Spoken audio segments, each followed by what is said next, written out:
When I discovered the messages that night, something fundamental shattered.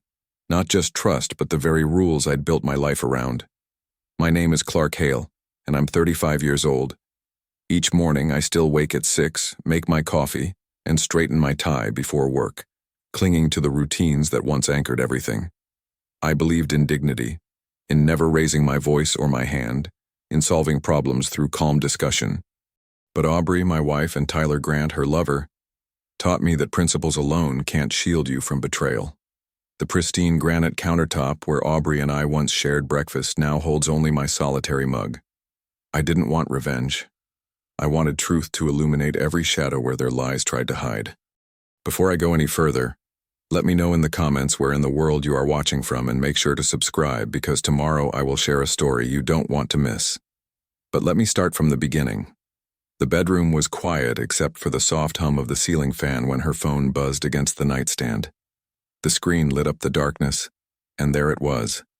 Tyler. My stomach knotted as I reached for it. Who calls someone's wife at midnight? What are you doing? Aubrey bolted upright in bed, her voice sharp with panic. I held up the still vibrating phone. Who's Tyler, and why is he calling you this late? The question hung in the air between us. I remembered how we used to laugh about keeping no secrets, sharing our phone passwords as casually as coffee in the morning. Now her face twisted with something I'd never seen before. Raw, desperate fury. Give it back. She lunged across the bed, fingers curved like claws. That's private. I kept my voice steady, even as my heart hammered. If there's nothing to hide, then let me see. You don't get to spy on me. She thrashed toward me, nightgown tangling around her legs. Her nails raked across my wrist as she grabbed for the phone. I winced but didn't let go. The physical struggle felt surreal, like watching someone else's life implode. This wasn't us. We were the couple who solved disagreements over tea at the kitchen table, who never went to bed angry. Now here we were, grappling over a glowing screen in the dark. Stop it, Aubrey. I kept my voice level, shifting back. Just tell me the truth. The truth? She spat the word like poison. The truth is you're controlling, paranoid. Give it back. Her nails dug deeper, drawing blood. Still, I didn't push or shove. Those weren't my rules. But I held firm, knowing somehow that everything hinged on what that phone would reveal. That's when she snapped. Her right hand balled into a fist, and before I could process what was happening, she struck me hard across the face. The crack of knuckles against cheek echoed in our bedroom. I tasted copper, felt the sting spread across my jaw. For a moment, we both froze. Her chest heaving, my hand touching the spot where she'd hit me. The phone dropped between us on the bed, forgotten. You hit me, I said quietly, more in disbelief than accusation. She stared at her own fist like it belonged to someone else. Then her eyes hardened. You made me do it. My hands were steady as I reached for my own phone on the nightstand. The numbers felt foreign under my fingers. 911. The dial tone filled the room like a countdown. What are you doing? Aubrey's voice cracked. Calling the police. I stood up, backing toward the door. I'll wait outside. As I walked down the hallway, I heard her cursing, drawers slamming. Outside, the night air was cool on my throbbing cheek. In the distance, sirens began to wail, growing louder with each pulse of my thundering heart. The red and blue lights painted our suburban street in alternating waves as 2 patrol cars pulled up. I stood on the front lawn, hands visible at my sides, trying to keep my breathing even. Years of building a quiet life, and now this circus at midnight. He went through my phone. Aubrey's voice carried from the doorway. He's controlling. Ma'am, please stay there. One officer called out while his partner approached me. Sir, are you the one who called? I nodded, touching my cheek where it still stung. Yes. I wanted to document what happened. My wife struck me when I questioned a late-night call from someone named Tyler. The female officer studying my face clicked on her flashlight. That's definitely going to bruise. Do you need medical attention? No, thank you. I couldn't help thinking about all the quiet Sunday mornings Aubrey and I had spent reading the paper together.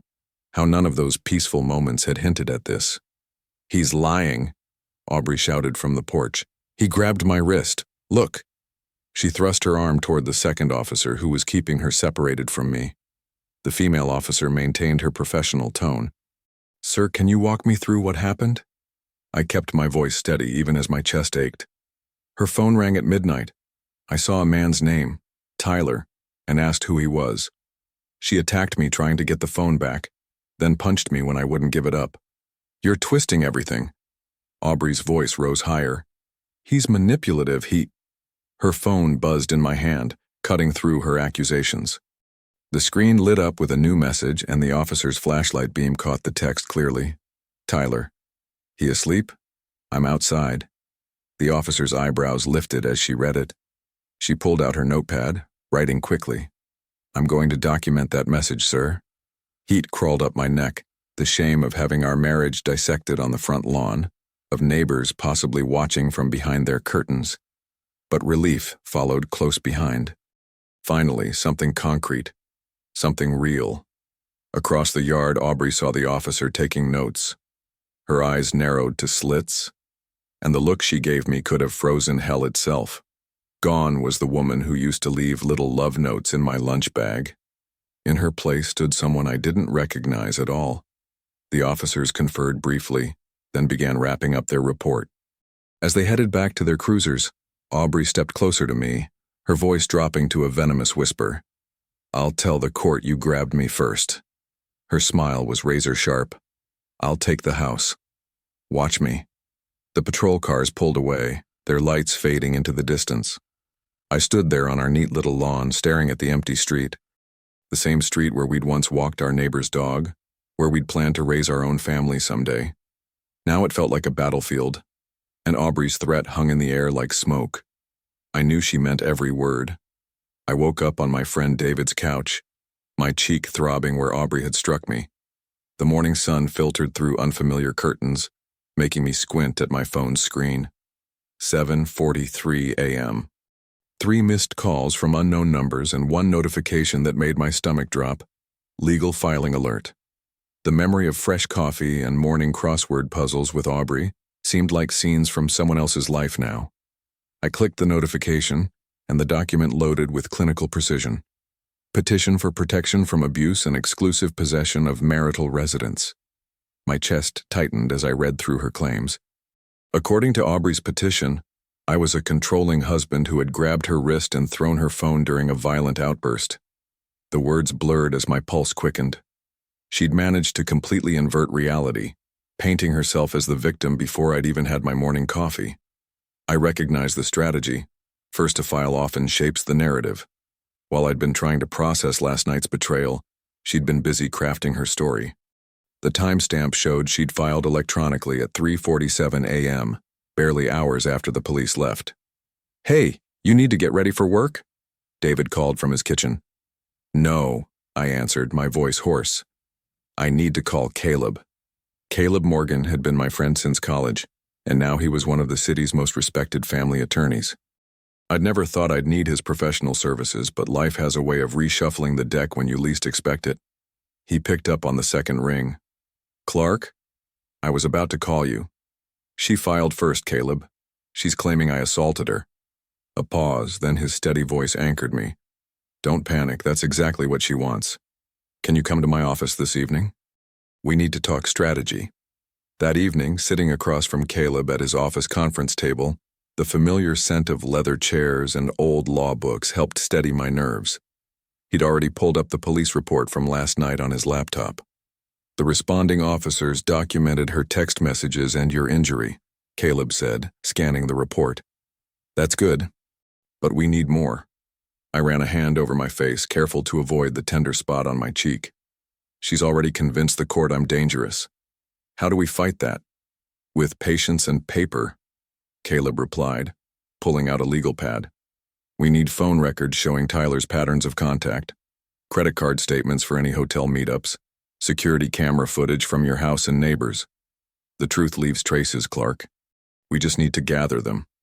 My shoulders relaxed slightly as he outlined the plan, but anxiety still churned in my gut. She's already 2 steps ahead of us. She's sprinting, Caleb agreed, but that makes people sloppy. They leave evidence behind. He leaned forward, his expression serious. We need more than denial, Clark. We need undeniable proof. For 3 days straight, I lived between spreadsheets and statements. My dining room table disappeared under stacks of paper, each one a pixel in the bigger picture of betrayal. The familiar warmth of that space, where I used to enjoy Sunday brunches and crossword puzzles, had turned clinical under the weight of evidence.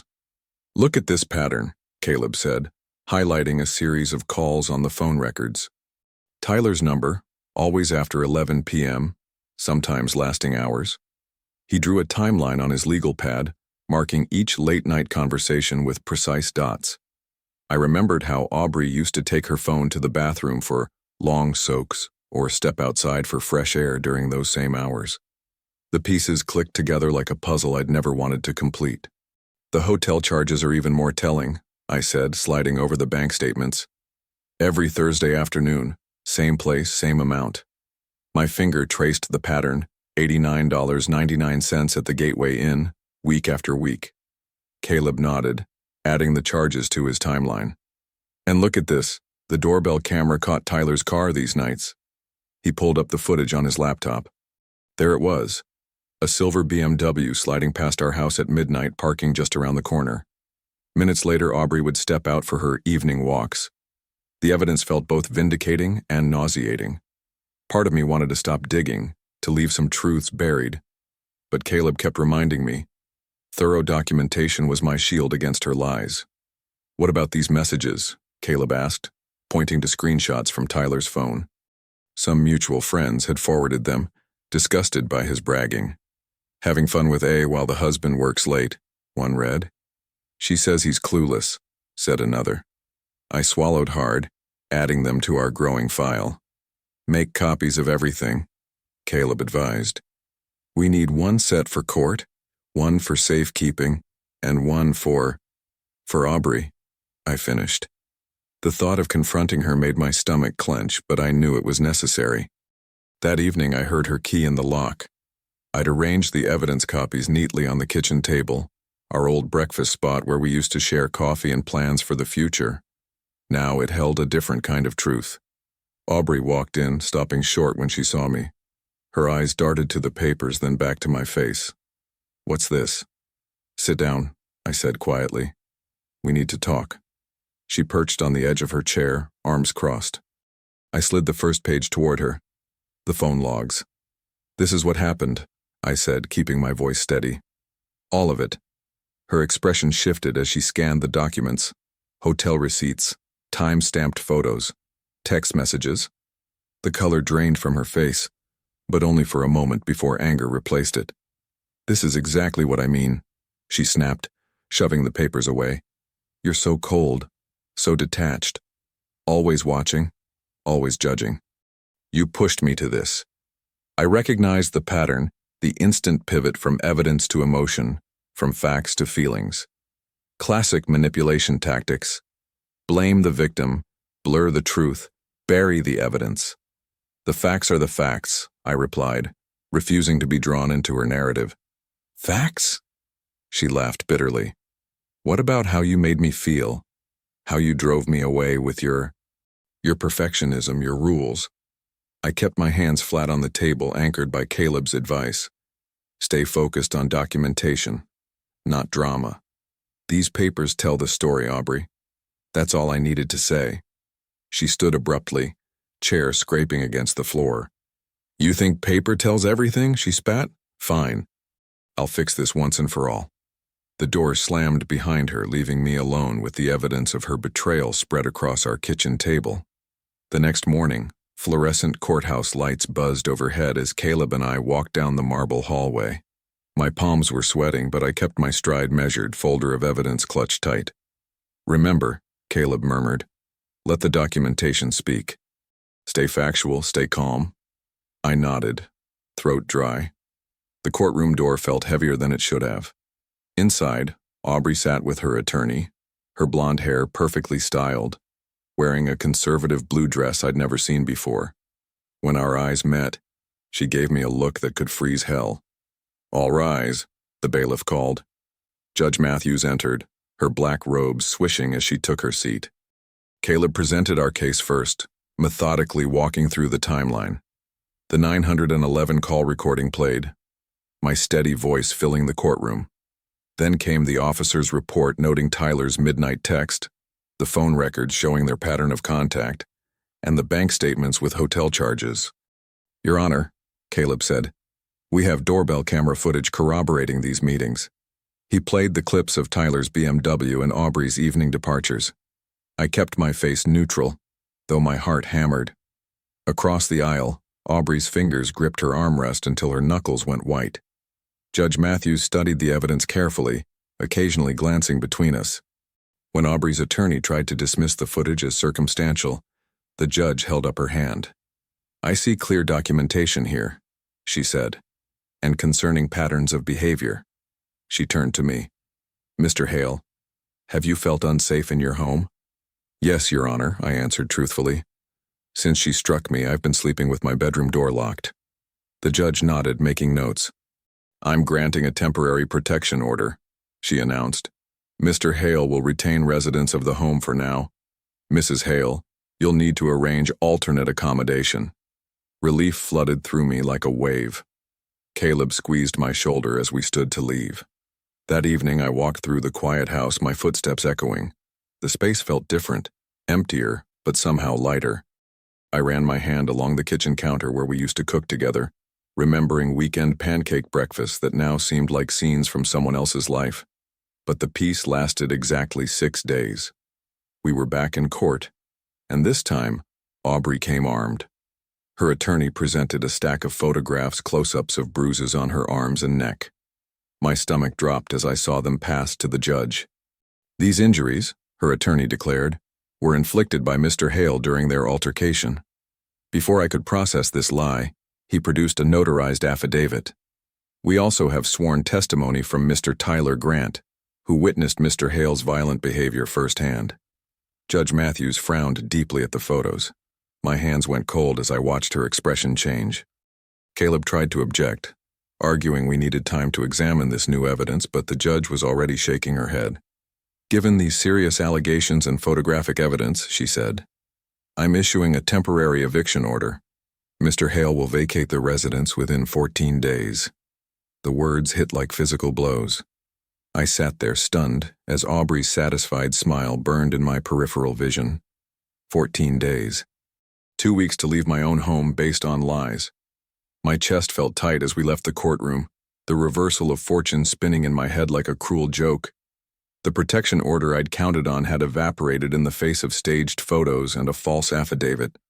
The emptiness of my duffel bag matched the hollow feeling in my chest as I packed. Amazing how 5 years of marriage could be temporarily condensed into workout clothes, 3 dress shirts, and basic toiletries. I moved mechanically through my bedroom, avoiding the photos still hanging on the walls. Each one felt like a lie now. The motel sat just 2 miles from my house, close enough to keep an eye on things but far enough that I wouldn't torture myself driving past. Room 142 greeted me with that universal motel smell, artificial lemon trying to mask whatever came before. The bedspread had seen better decades, and the AC unit rattled like it was counting down to death. I set my bag on the scratched dresser and sank onto the bed, my head dropping into my hands. How had I gone from homeowner to essentially homeless in 2 weeks? The familiar taste of iron ghosted across my tongue as I remembered Aubrey's punch, and anger flared hot before I tamped it down. My phone buzzed. Caleb, don't unpack too much, he said when I answered. This is temporary. I'm heading over. 20 minutes later, we sat at the small round table by the window, spread sheets of paper between us like battle plans. The room's single lamp cast harsh shadows, but Caleb's voice stayed steady and sure. We're filing subpoenas first thing tomorrow, he said, tapping his pen against each item. Phone carrier records for metadata on every call and text between them. Full archives from your doorbell camera, and, this is key, your neighbor's system too. Their angle catches your front door clearly. I nodded, remembering the officer reading Tyler's midnight text. Everything leaves a trail now, doesn't it? Exactly. And I've got a forensic expert who specializes in photo authentication. Those bruise pictures? If they're digitally altered, he'll find the proof. I rubbed my face. Exhaustion warring with hope. The bed springs creaked as I shifted. What's the timeline look like? Fast-tracked due to the eviction order. We should have preliminary results within days. Caleb leaned forward, his expression intent. Clark, I know this feels like rock bottom, but sometimes you need to hit that before you can push back up with everything you've got. 3 days later, my phone lit up during lunch. Caleb's text was brief. Expert report in. Call me. I stepped outside my office, heart pounding. What did they find? Everything. I could hear the satisfaction in his voice. The bruise photos were absolutely manipulated.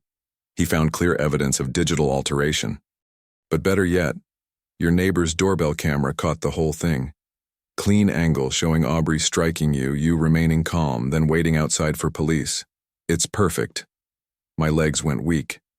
I leaned against the building's brick wall, feeling the rough texture ground me. You're sure? Completely. I'm compiling it all now. The forensic report, the video footage, the metadata trail showing their ongoing contact.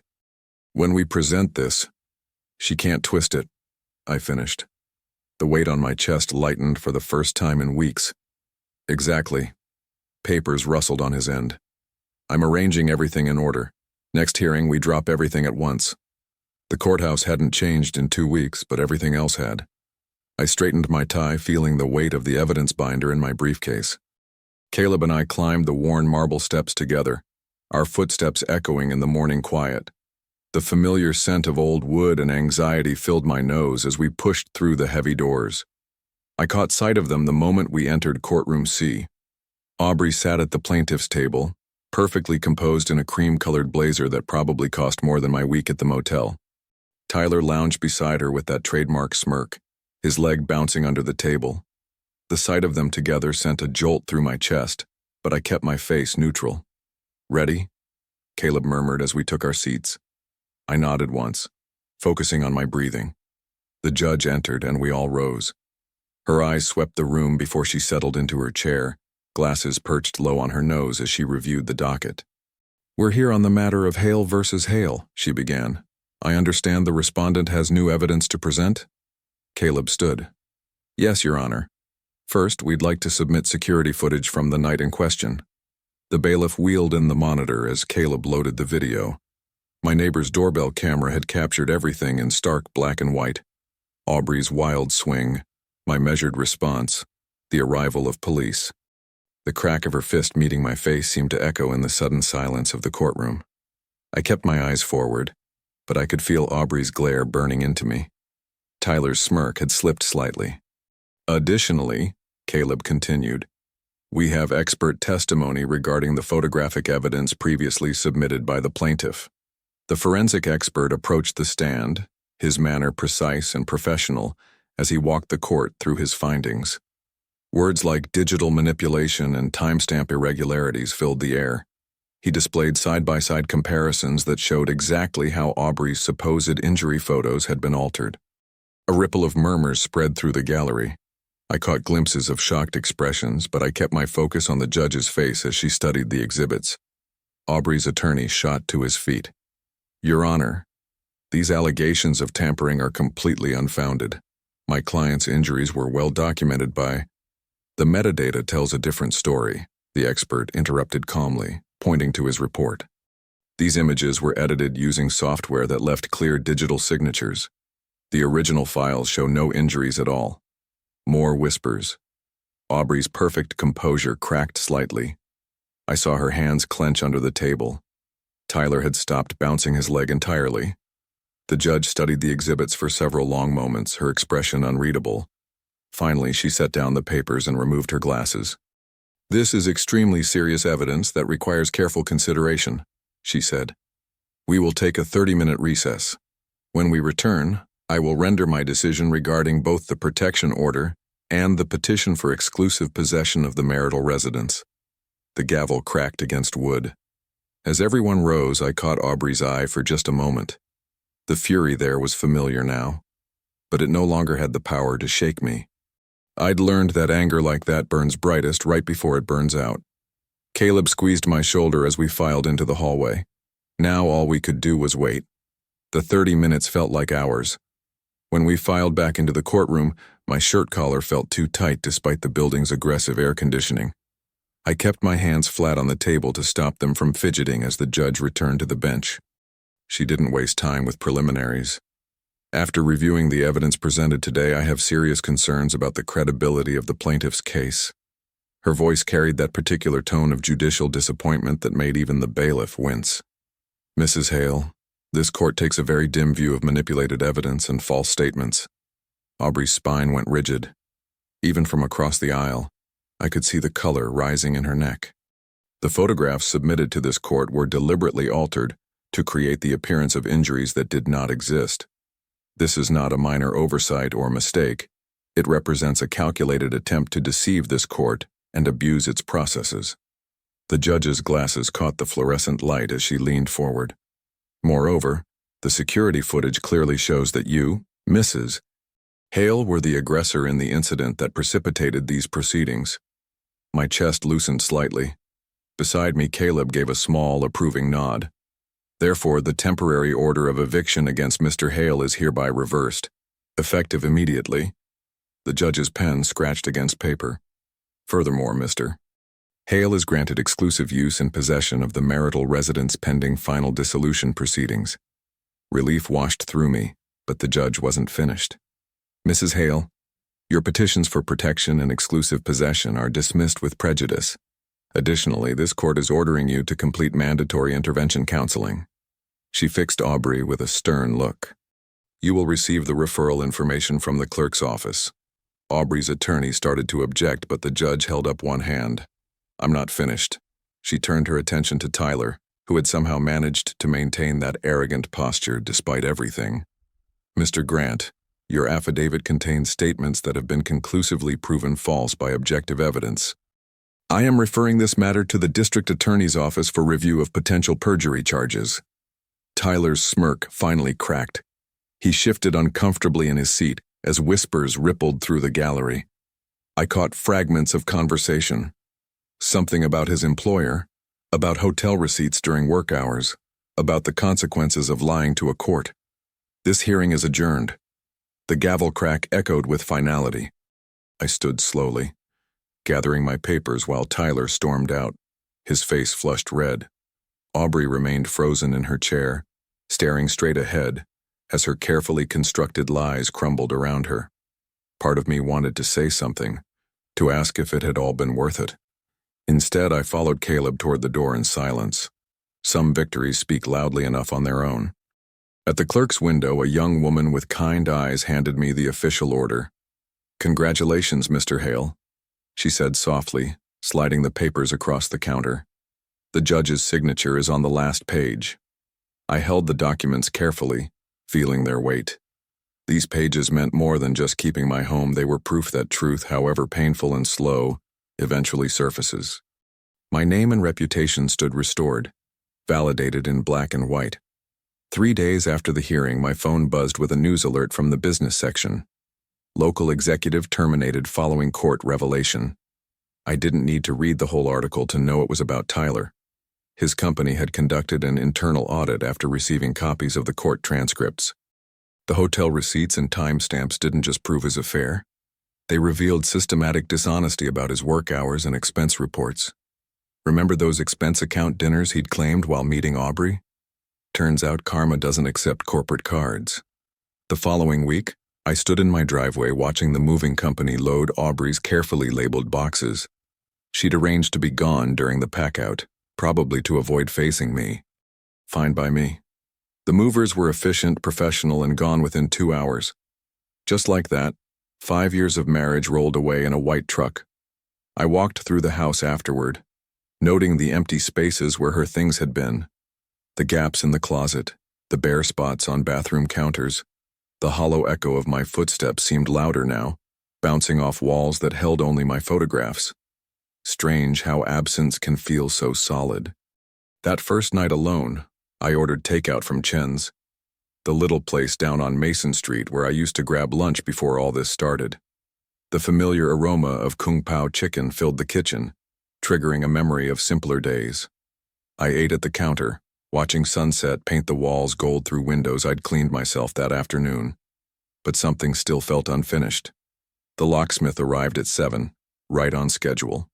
"High security deadbolt," he confirmed, setting down his toolbox. "Good choice. This model's pick-resistant, got a restricted keyway. Nobody's copying these keys at the hardware store." I watched him work, the drill whirring as he modified the door frame to accommodate the reinforced strike plate. Each screw he drove home felt like another strand of security weaving into place. When he finished, he demonstrated the smooth action of the bolt, solid, precise, undeniable. "3 keys like you ordered," he said, hanging them on my keyring. "Tested and certified." After he left, I stood at the door, studying the gleaming brass mechanism. Such a simple thing, really. Just metal and springs. But as I turned the key, hearing that deep, authoritative click, it felt like so much more. This wasn't just about keeping people out. It was about claiming what was mine, about declaring where my space began. I walked through the quiet rooms, trailing my fingers along familiar walls. The house felt different now. Not empty, peaceful.